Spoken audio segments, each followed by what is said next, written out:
Good. I think the recording started then. So look, let's make a start in that case. Well, first of all, welcome everybody to this Scotland-focused Clean Maritime demonstration competition event, and thank you very much for your interest in this particular subject. Before we start proper, I was just going to hand over to somebody from the Scottish Maritime Cluster just to say a few words, so that you've got a Scottish welcome as opposed to just me. Not sure that it's Kevin, Brian, or Duncan doing that, but yeah, it looks like Kevin is nodding, so very good. Thanks, Kevin. Okay, thank you. For those who don't know me, I'm Kevin Hobbs. I am the chair of the Scottish Maritime Cluster. I took over from Douglas Lang, who stood down on 31st of December 2022. So been in this post for just 6-7 months, although I was a non-exec director before. Scottish Maritime Cluster is delighted to welcome Maritime UK, Innovate UK, DFT and Innovate UK to KTN to Scotland and present on the 4th round of the Clean Maritime Demonstration Competition. There's obviously been 3 previous phases which a number of Scottish companies have been involved in, and there was a reasonably good uptake, I believe. So in terms of putting this in context, I guess with a lot of activity in the past couple of weeks with the IMO in terms of shipping, this is quite relevant. And also just recently in the past couple of days, the United Nations saying we've now entered a period of global boiling as opposed to global warming. It looks very much like at midnight tonight we will have had the hottest July in the history of the world, by the sounds of it, at least since measurements were taken. So I guess, you know, it's very, very clear that within the shipping sector and elsewhere in other industrial sectors, we all need to play our part. And certainly this is an interesting phase to be in terms of there being some demonstrable advances within the shipping industry. So we hope that there's going to be a good uptake from Scotland, as there has before, and indeed from the Scottish Maritime Cluster members. The launch of this officially is on the 2nd of August, which is obviously Wednesday. So thanks to Simon and the team and everybody who's presenting today. And the closing date is on the 27th of September 2023. I'll hand over to Simon now, who's going to take you through today's agenda, and then we can go straight into the presentations by the various bodies who are taking part in this. So thanks to everybody for attending, and hand over to Simon. Thank you. Thanks very much, Kevin, and thanks to colleagues at the Scottish Maritime Cluster for promoting the event. We've had good sign up and good attendance, so I'm really grateful for that. I think this is the 2nd or 3rd time that we've done a similar event to this with colleagues in Scotland, and I'm very pleased to do so. The other presenters will give the full sort of description of everything and place everything into context, and there's a various slides to accompany that. But I'd just like to welcome first of all Eleanor from UK Shore, who's going to start the presentations. Michael from Innovate UK, Peter from Innovate UK KTN, and I'm hopeful that my colleague Sheldon Ryan will also come along a little bit later on to talk about the Maritime UK Hydrogen Fuels Group. But as we've said, this is an event focused on Clean Maritime demonstration competition, which officially launches, as Kevin says, in a couple of days' time. We'll go through all the slides, all the presentations in quick succession, and then there'll be an opportunity for question and answers at the end of those slides. But we don't need to be too rigid in these things, and there's plenty of time scheduled for as much discussion as you'd like. Obviously, it's a little bit weird to have a networking event online like this, so that's slightly tricky to do. But Peter will introduce everybody to a platform that's available for colleagues here, which will help make networking around this competition, if that's something you'd like to do, a little bit easier. And I'll send out details details in that respect later on. So look, that's plenty from me. If I could just bring up the slide deck, then I'll hand over to Eleanor, who will give the first batch of slides. And just bear with me, and hopefully they will appear on your screen. Can somebody tell me that they can see them? I can see them. Hopefully everyone else can as well. Great. Yep, can see them fine. Lovely. Thanks very much, Brian. Okay, thanks, Eleanor. Over to you. Brilliant. So I'll just kick off by giving you a quick idea of who I am. I'm Ellie Cordner. I'm a science policy advisor for the Department of Transport. I work within the UK Shore programme. And so I'm going to give you a little bit more of an idea of where this sort of sits for DFT and give a wider picture of sort of our maritime decarbonisation programme. Could you hit the next slide for me, please, Simon? Thank you. So this gives you a little bit of an idea of the way that our programme is laid out. So hopefully you'll be familiar with our domestic research and development side. That is UK Shore. That's my team. That's the bit that we will be talking a little bit more about throughout this presentation, and I know further through the day. But also we have domestic policy and regulation and an international policy and regulation side. As part of that, both tie into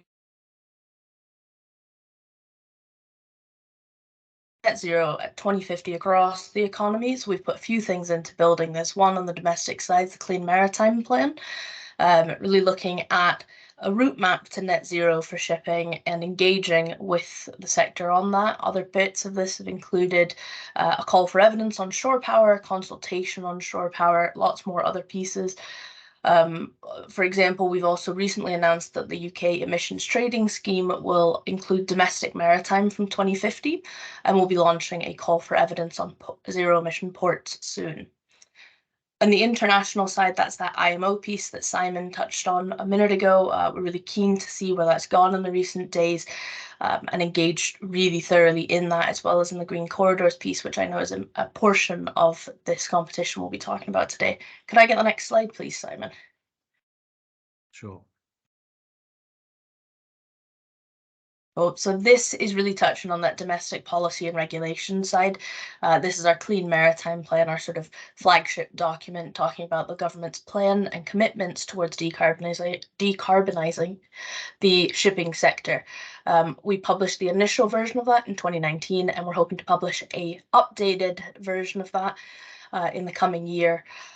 This will do much what the previous document did, but do it in a sort of updated fashion. So that's regulatory commitments, ongoing support for R&D investments, policy pipelines, all of that kind of good stuff. Could I get the next slide, please? Thank you. So this is then circling back to UK Shore, that third element, that domestic R&D element. So this gives you a picture of the UK Shore programme. For those of you that aren't familiar with it, it is a £206 million programme focused on decarbonising the maritime sector in the UK. It's a range of interventions aimed at different barriers in the maritime decarbonisation space. So that's everything from a clean maritime hub in the early stage research, low TRL range. That is £7.4 million of funding to establish a clean maritime hub that will become a centre of excellence in maritime decarbonisation, conducting scientific research and analysis for the sector. So it's a really sort of exciting piece that we're having coming up, as well as we then have the mid-stage research, which is this clean maritime demonstration. I will let others today talk a lot more about that. And then, of course, the higher TRL closer to commercialisation interventions as well. So that's the Zero Emission Vessels and Infrastructure Scheme, which is £77 million for demonstration projects that will be running until March 2025 and beyond. So we're really excited to see where that comes, and the winners of that should be announced soon. Can I get the next slide, please? So this just gives you a little bit better of a picture of how that spread of TRL and research, the spread of TRL levels and the research that's done under the UK Shore programme and what we're aiming to get out of it. So you can see where the CMDC sits in that, and some of our other areas of interest and our other interventions. Could I get the next slide, please? So before I hand you off to Michael, who I'm sure will very eloquently explain a bit more detail about the CMDC for this particular round, I'm going to give you a little bit of background on the previous rounds. So we've had three rounds previously. The first has ended, the trials ended about a year ago, and it delivered 55 incredible projects looking at all kinds of clean maritime, all kinds of decarbonisation activities, and that's led into a pipeline for CMDC 2 and 3, which we've launched since. So CMDC 2, again, that's £12 million for 31 projects. Those projects will be finishing up in the coming days. And we're really excited to see what they've fully accomplished across that time. As part of this, we're going to be hosting a showcase for the CMDC 2 projects as LASW. It would be brilliant to see as many, or sorry, London International Shipping Week, that is. It'd be brilliant to see as many of you as are in London for that time around for it. I think it'll be a brilliant event to do a little bit more networking towards CMDC 4. Could I get the next slide, please, Simon? On that note, I'll do a little bit more on CMDC 3. So that's £60 million of funding. We announced those winners in February of this year. They've sort of just kicked off a few months ago and are doing many great things across the country. You can see in that picture a real spread of where the projects are, quite a few of them thankfully sitting in Scotland as well. We've got a good spread. And then obviously CMDC 4, which I think at this point hand you over to Michael, who will give you a better picture of all of that and how you can get involved. Okay, thank you very much, Ellie. Hello everyone, and welcome all to this regional event for the Clean Maritime Demonstration Competition Round 4. So I'm just going to give you a very brief overview of the competition, but would encourage you to look at the scope pages for the competition online, as well as view the briefing event that took place on the 12th of July, where my colleague James goes into the competition in a much greater detail than what I will be going into today. Plus, you'll also be able to hear the Q&A that arose from that session, which you may find beneficial. So next slide, Simon, please. So the aim of CMC4 is to invest 34 million to decarbonisation technologies for the maritime sector. So we at Innovate UK work closely with DFT to invest in these innovation projects, and the overall aim of any project that bids into CMC4 is that it will need to result in greenhouse gas emission reduction for shipping and UK domestic maritime. So some of you may be familiar with previous CMC scopes. So the CMC4 scope is very similar to the previous competitions in that we're funding a range of projects through from early feasibility studies through to later stage demonstrations. And what we mean by those later stage demonstrations is real world operational demonstrations. So we're looking for the clean maritime technology that you're developing in your projects to be used in a commercial user case, and that it would be in the future. For example, if it was a seagoing vessel, we would expect it to be used at sea. If it was a bit of port infrastructure on the quayside, we would expect it to be used in the commercial deployment on the quayside in the real world demonstration as well. So next slide, please. So these are just some of the example research areas that are being funded by the CMC4 competition. So please note this isn't the official scope list. As mentioned previously, please do check the competition scope pages following this event, which will go into greater detail. But as you'll see from this slide, the scope is very broad for CMC4. So we're looking at both vessel and infrastructure technology for the UK maritime. And by vessels, we mean low or zero carbon vessels enabled by things like battery electric propulsion, alternative fuel propulsion, which are alternatives to fossil fuels, for example, hydrogen, ammonia, methanol, as well as auxiliary power on those vessels. And it can be in the form of engines, fuel cells, whatever makes it clean and works for your vessels is what we're interested in, really. We're also interested in wind propulsion technologies and wind-assisted technologies to enable some of the main propulsion technologies. So energy efficiency technologies, those technologies that enable significant range extensions or enable the use of an alternative fuel or a battery electric vessel to be used. So the key word there is the word significant. So if you're looking at energy efficiency technology, it's not just a case of making the fossil fuel engine a bit more efficient. We're looking for significant savings, and that's what the assessors will also be looking for when they review the applications. Also enabling technologies and connections to the infrastructure. So how we actually link to the infrastructure side of things to the vessels, for example, the charge points, the charging cables, fueling cables, etc. On the infrastructure side, what we mean is all the stuff that are within the ports, harbours, as well as offshore infrastructure.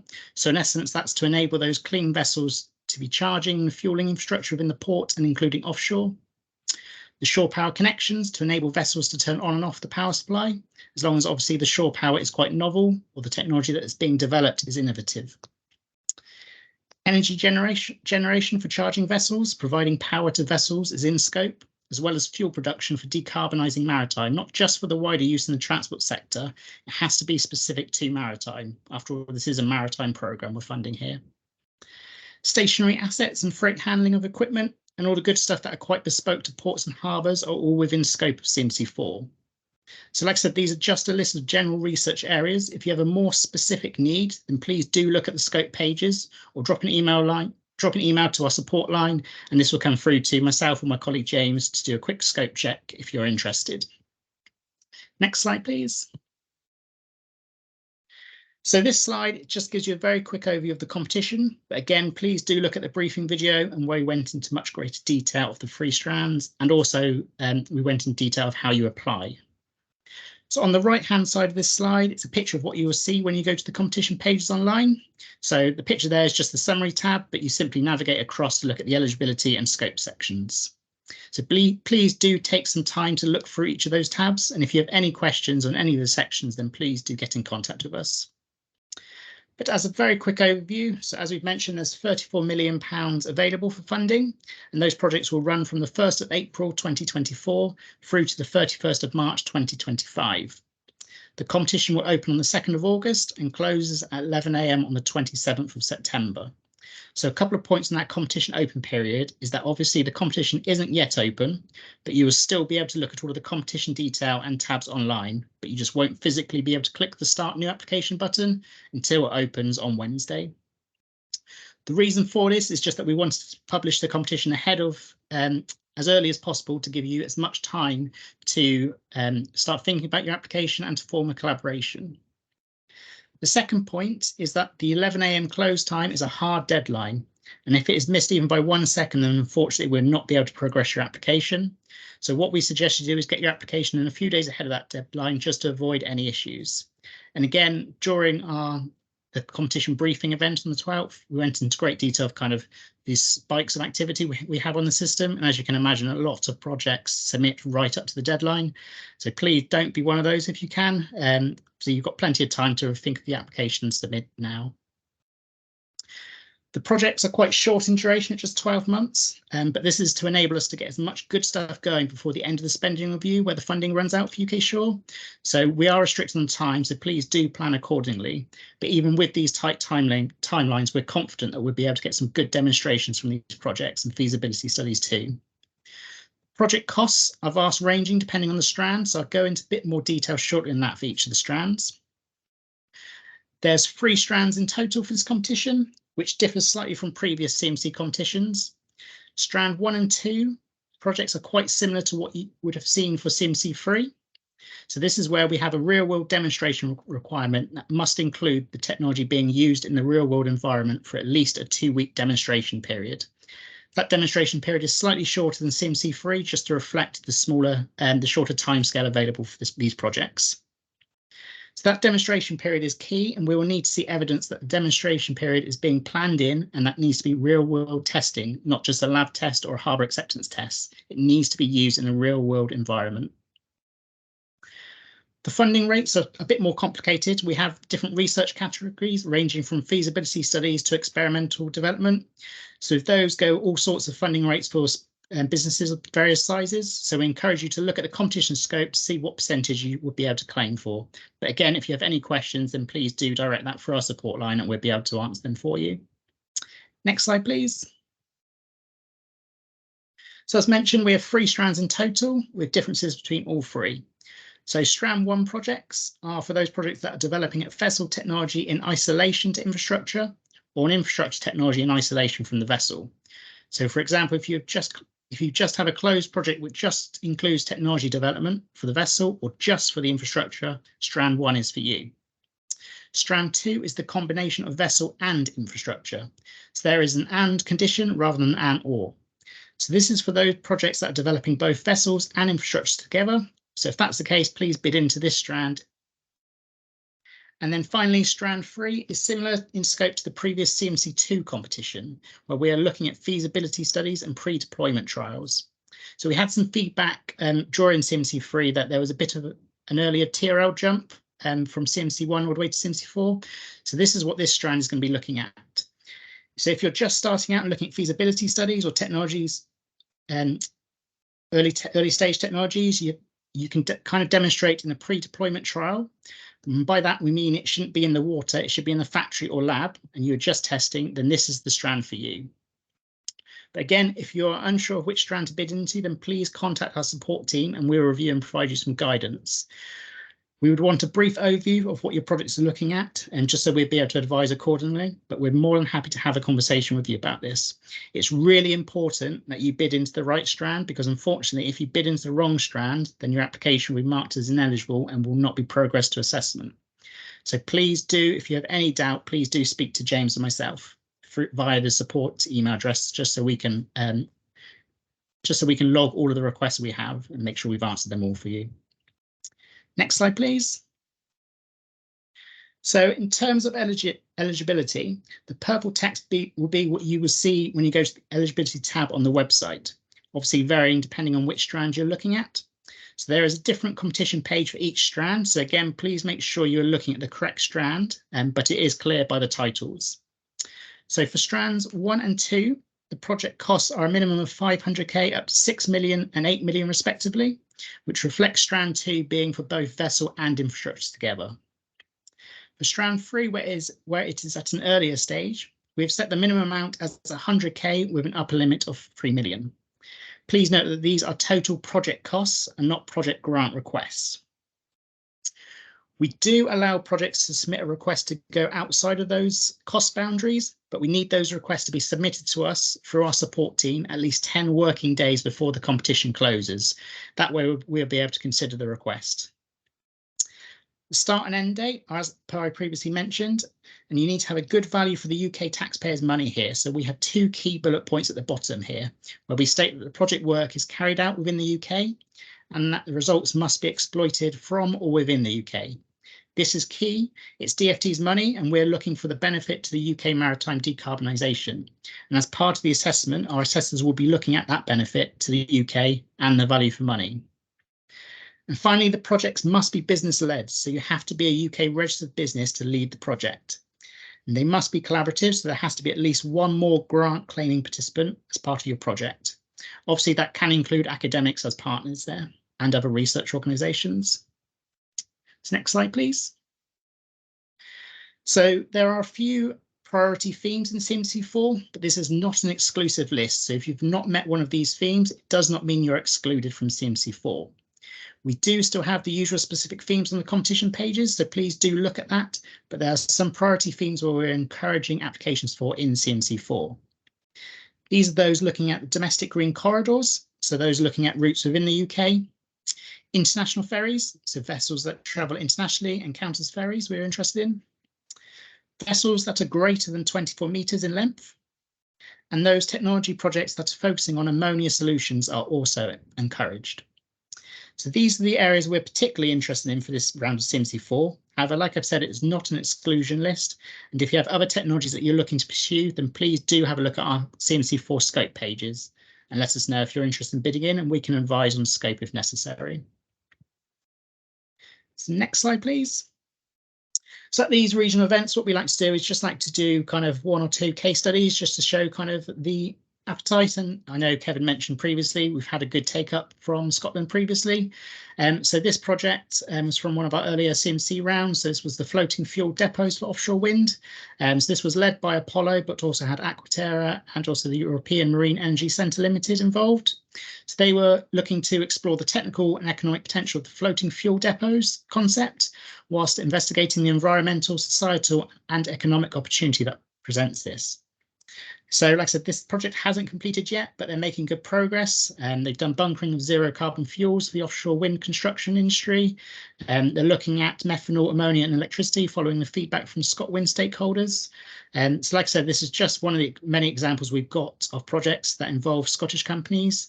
So yeah, it's just a case of please do look at the scope for CMDC4. Please do apply, and please do join many other Scottish projects. Next slide, please. So that's all from my side at Innovate UK. So I just want to say thanks for taking the time to listen to me. Please do get in contact with us if you have any questions on the competition. But I'll now pass over to my colleague Peter at Innovate UK KTN. Fantastic. Thanks, Michael. Yes, hello all. It's great to be presenting to everybody up in Scotland, and it's great to be promoting the project here. We'd like to see more projects from this area, so looking forward to this. For those who don't know me, I'm Peter Holland. I'm the Knowledge Transfer Manager for Marine, part of Innovate UK KTN, which is the Knowledge Transfer Network. So we're here as a facilitation organisation, really. We help connect businesses to projects, help fill skills and knowledge gaps. And you'll be pleased to know this isn't too long a presentation. It's really to give you an overview of what KTN can do and where we can help if you're thinking of applying for anything in CMDC4. Next slide, please, Simon. Oh. Ah. Hello, Simon. Peter, so I've moved it on. It's on the About Us slide now, Peter. Oh, sorry. Yes, if you could, yes, there we go. Sorry, it's taken a while for mine to catch up. That's I'm going to blame the bad weather and therefore the internet connection's bad. But thank you. Yes, so again, briefly about us, Innovate UK KTN. We exist to connect innovators with new partners and new opportunities. That's basically says we do what it says on the tin. That's what we're here to do.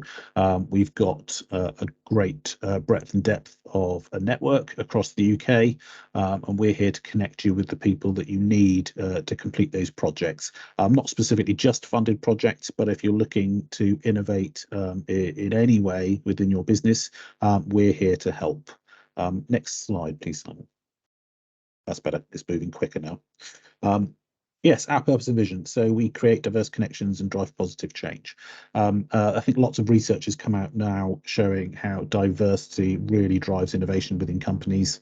It goes to show that diverse network can really push those projects forward with out-the-box thinking, etc. You can really start to come up with new ideas quicker, and it's this that we try to empower with companies and projects as we move forward. Next slide, please. Again, these are a few of our values that we need to sit with. Over the years, we've realised that you do need to be open with these projects. I think if you get too overly focused on a very specific way of doing things, then that can stifle innovation quite quickly. It's being open to those ideas that the KTN can also help with. We can help facilitate those ideas and thinking to make sure that you're taking in the widest possible sort of parameters of that to make sure that your project goes forwards, which comes into the creativity. I think you do have to be creative with some of these, especially when we're talking about innovation, and with marine specifically, you can see the electrification of vessels like you can in sort of road traffic, etc. That's not particularly innovative anymore, I would argue. Battery powered vehicles and vessels have been around for a while now. You can sort of buy those solutions off the shelf. So it is really taking things beyond that, and where we can help is start thinking about some of those areas. The collaborative piece is very important. As Michael mentioned, you have to have at least one other grant claiming collaborative partner as part of this, as part of these projects. So even if you're looking at a feasibility study, you still need to have a collaborative partner working on board. And this is also a big strength of ours, where we can help pull in that expertise from different industries and different areas to really help push that project to go forwards. And determination. I think anyone that's done any of these funding bids before knows it's not very quick and it's not easy. There's lots of hoops to jump through and red tape to get through for a reason. It's all there. It's UK taxpayers' money. We've got to make sure it's spent properly, and we can help with that and make sure that we can push through and get that project in and over the line on time and make sure it's in scope. Next slide, please. Just to cover our strategy, again, it's that positive change. It is creating diverse connections. It is connecting those areas you may not think would naturally align. For example, the aerospace and maritime industries have lots of crossover areas, and it's things like that we can help you sort of think of. It's that deep expertise. Again, I think the next slide covers a bit more about that, which I can go into along with the powerful connections, actually. So I'll cover that in a second, but the future shaping is also an important part. We sit with a lot of the government departments in their strategy forming areas of what they're going to be doing into the future, but we also sit alongside private industry. So we see ourselves as very much as a conduit between the two. So we can feed back private industry's thoughts about where they're going, which can help form government strategy, and vice versa. If government departments are looking for information from private industry, we can help put that information towards those guys and our people. And I think that's what we're most proud of. We have a very super talented, super experienced group of people working at KTN. They're all very excited around innovation, and that's what really strive ourselves pushing forwards with this. Next slide, please. As I was mentioning, our network, we have a massive network across the UK, so over 45,000 unique organisations. Again, this is where the skills and knowledge gap comes in. If there's something specific you're looking for, be that naval architect, shipbuilders, we can access those. And again, even if it's across industry, so we can find that experience, knowledge and skills for you wherever we can. Specifically around CMDC4, we're hearing a lot of requirements for port owners, operators, and vessel owners and operators. So if you're in that category at all, I would very highly recommend using the Meeting Mojo platform that I'll discuss in a second to get out there. There's a lot of technology developers that are looking for ports and vessels to test their technology on, and that seems to be something that's lacking. So if you're interested in doing that, please make yourself aware and get networking, because that's going to be very important. Over 230,000 innovators, so that's over 230,000 people, individuals that we've worked with over the last decade plus across all sorts of sectors, from nuclear to agri-tech to health tech and materials sciences. We really do cover a vast array of industries, and that's where we see our expertise. And quite impressively, we cover access to every university in the UK. So we've worked with and have contacts within every university. So the research organisations that you're looking for obviously could be a university. And again, we've got contacts with every single one of those, and something we're happy to put you in touch with if necessary. Next slide, please. And again, just to go over some of the outputs that we've seen. It's difficult sometimes to measure outputs when you're looking at innovation, especially for an organisation like KTN. It's difficult to put into numbers, but we've done a good job of that and analysing the impact we've had. And if you take some of these, it's quite an impressive impact we do have on projects. So 66% introduced by KTN go on to collaborate. And I think that goes to show the expertise and the knowledge we have as knowledge transfer managers with the projects we're working with. That's a high number of those introductions that go on to work together. 42% reach outcomes faster. As you'll know, the 12 months that we've got within CMDC4 to demonstrate the project is tight. It's a very tight deadline, and on average we can save 1 to 2 years off projects with the work that we do within projects, which could be very useful for CMDC4. And 60% increased investment in R&D as a direct result from our engagement, which is around 100 million per year. Again, it just goes to show the impact we have when we're working with projects. Next slide, please, Simon. I think this is the last one. You'll all be pleased to hear. So again, it's just covering what we do, just to go over that quickly. So it is that diverse communities, networks across industries we can tap into. Not only do we work across the UK, but into Europe and globally as well. So we have a global alliance program, so we can tap into expertise across the globe. I'm sure many of you heard of knowledge transfer partnerships, usually conducted through universities. These have always been very successful. Any companies that I've worked with that have had KTPs have been able to tap into that expertise with the universities and really push forward their innovation thinking, which is great to see. The Innovation Exchange Programs, or IX, as they're sort of tagged Those are fantastic opportunities as well. So if there's an industry issue that everyone sees as a common problem, then we can work up an exchange program to work with industry to try and solve that on the industry's behalf. So that's another great program. And insight reports. Again, it's something that really helps inform government strategy as well as where industry's going. So it can give you an idea on where to concentrate efforts if you're looking for that. So overall, we have great impact as KTN with projects. We're here to help you guys. If there's any skills or knowledge gaps that you're looking for as part of the CMDC4 specifically at this point, then do get in contact. We're happy to help wherever we can. As Simon mentioned earlier, we're set up a Meeting Mojo platform, so it's difficult to network online and digitally through these platforms. So Meeting Mojo has been specifically set up for that.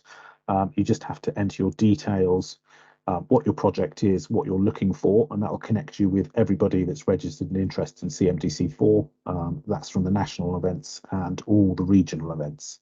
To give you an idea of people, I think the national event in total, we had around 600 plus people. That was online and in the room. So there's a lot of businesses out there keen. So we should be able to find the right people through that. Simon's going to very kindly send that out with the slides after this. So please register for that. I'll also include the link for the national briefing event, which is on YouTube. As Michael mentioned, that's going to have a lot of Q&As, which goes into a lot more depth and around the actual process of applying and the scope. So please take a look at that if you have any questions first. That would be useful before, and then obviously you can get in contact with Michael or James afterwards. And again, the ports and vessel owners, I think this is very important to get across.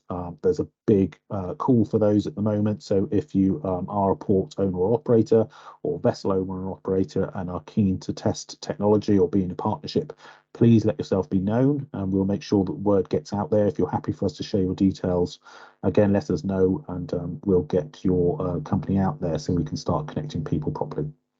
I think that's it. So at that point, I'll hand over to Sheldon and he can talk to you about the hydrogen fuels subgroup. Hello, everyone. I'm on the road, so apologies if there's any background noise. We've got horrendous weather down here in Devon. I hope it's a little bit brighter in Scotland. I can literally see about 30 feet ahead of me in the mist. So yeah, hope it's better. So my role within Maritime UK and Society for Maritime Industries is as Innovation and Technology Coordinator. Within that, I provide secretariat for the Maritime Hydrogen Fuel subgroup. Slight misnomer, because actually it's hydrogen and hydrogen-derived fuels, so it also covers methanol and ammonia. We thought that it might be useful for you to hear about this group and potentially join if you are interested. Next slide, please, Simon. So hydrogen and hydrogen-derived fuels are clearly going to be part of the fuel mix for maritime transport. However, there are still, various issues, in particular, the generation of hydrogen and its transport seems to be a kind of issue that's coming to the fore.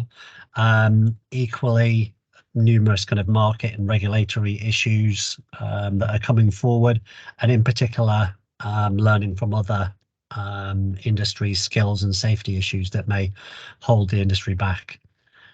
So the group really kind of brings together research, business, and the government to kind of try and progress the kind of state of the art in hydrogen in maritime. Next slide, please, Simon. So, as I said, the group really kind of exists for its members. We have a membership of around 60 organisations at the moment. We've been going for about a year. We meet quarterly in person in London, but we also have a dial-in option. Meetings typically take the form of having a number of technology case studies. Typically, they've been actually from the rich seam of CMDC successes, and we've had a few presentations from colleagues in Scotland. We also have presentations from funding agencies, whether that be around R&D or otherwise. And we've also run numerous sessions working with government, whether that be on things like the hydrogen strategy or working with DFT on emerging strategies around hydrogen as well. Next slide, please, Simon.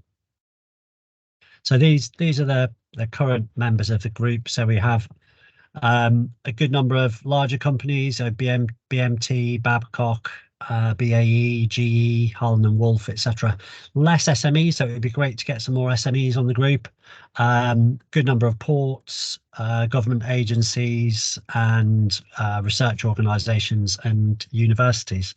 Next slide, please, Simon.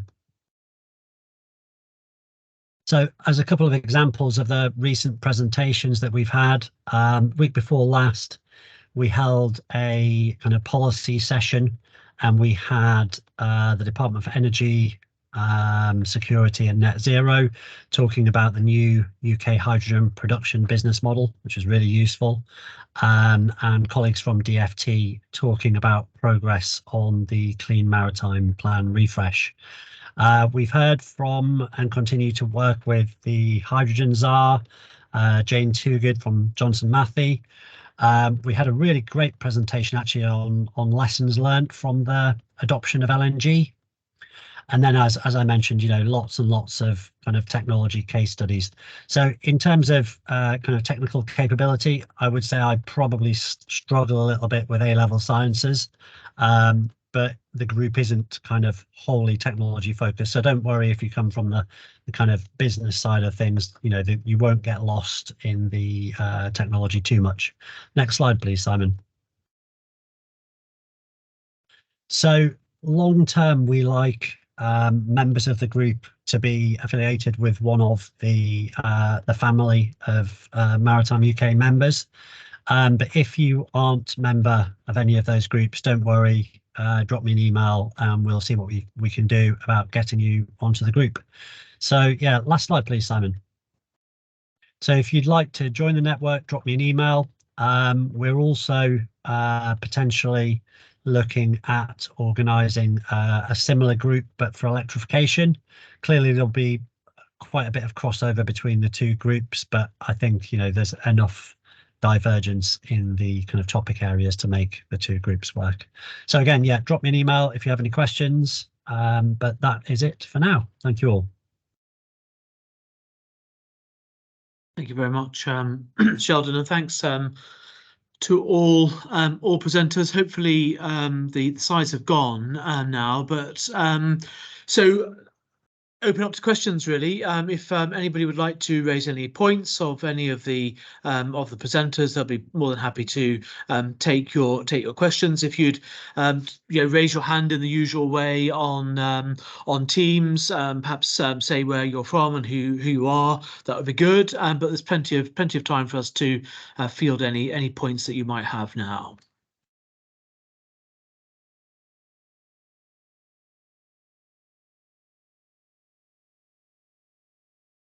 Hopefully some questions maybe, or perhaps it's all clear.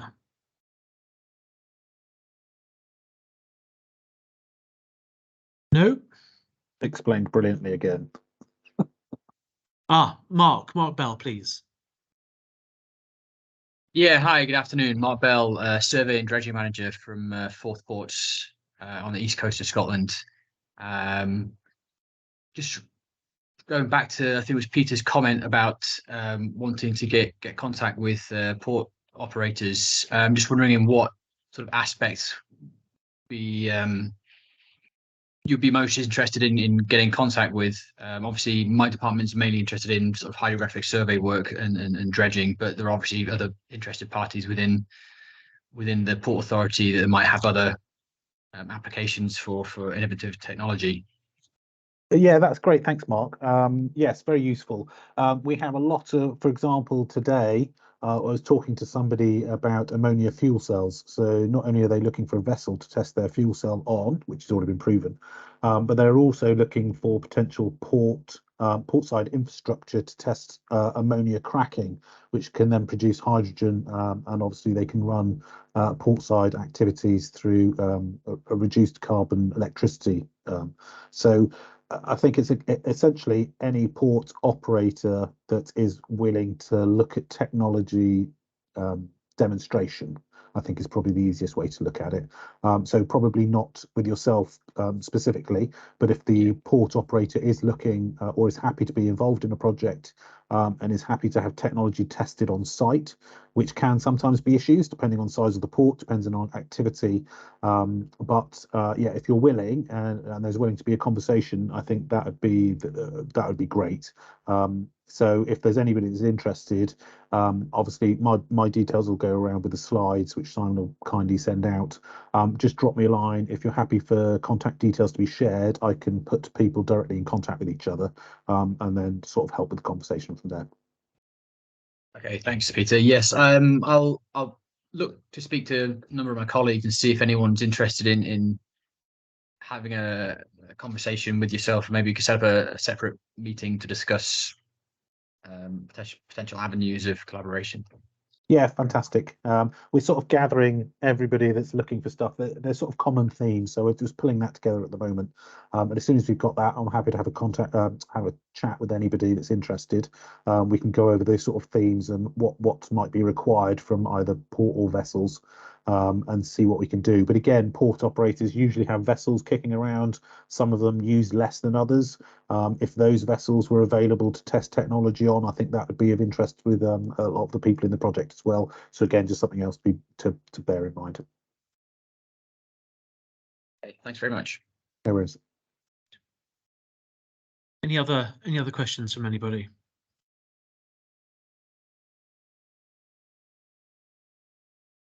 Brian, are you limbering up for a question? Yeah, it's really about something that Eleanor had said, which is London International Shipping Week showcase event. Is there a date, time, location for that, for the previous rounds? Yeah, so that will focus primarily on CMDC 2, and we'll have all 31 of those brilliant projects, but it will be on the 14th of September, so that's the Thursday of LASW, and it'll be at the Queen Elizabeth II Convention Centre. That should be on the London International Shipping Week's website, hopefully in the next day or two. And Peter, I think there's possibly an element on the Innovate UK or KTN website as well for that. Yes, we'll be pushing that and promoting it more over the next sort of week or two. Again, we'll send that invite out just to everybody that's registered interested in CMDC 4 strand and before, just to sort of bring as many people into that showcase as possible to have a look around. But yes, so keep an eye out over the next sort of couple of weeks for that. Thank you. Great. So final call for questions. I guess the only final thing is the email to send any questions to as well. I think you had it up in one of the slides, but just as a final point for that, if this is a recording, then we can put this up in the website. Yep, sure. So the customer support line is support@innovateuk.ukri.org. And those questions will then work their way through to James and myself to answer. Thanks, Michael. Thank you. So as a final thing, so later on this afternoon, I'll send us a consolidated slide deck PDF of all the slides to everybody that registered to attend. I'll also include the various links that have been mentioned by colleagues and also their email addresses. And I know everybody's receptive to taking questions. We want to see this competition be highly successful. So if you've got any queries at all that haven't come up in the discussions today, then please do not hesitate to get in contact either directly with presenters, or if you need to come to me, perhaps, then that's absolutely fine. I can direct you onwards. But look, again, thank you very much indeed to everybody that's come along. Thanks to our presenters. Good luck if you're thinking of getting involved in the competition. Hope that's successful from your perspective. Thanks again to colleagues at the Scottish Maritime Cluster, and we'd be more than happy to field any further points that you might have in due course. But thanks for coming, and have a good afternoon. Excellent. Thanks, Simon. Thank you. Thank you. Thanks all. Thank you all. Have a good afternoon. Okay, thank you.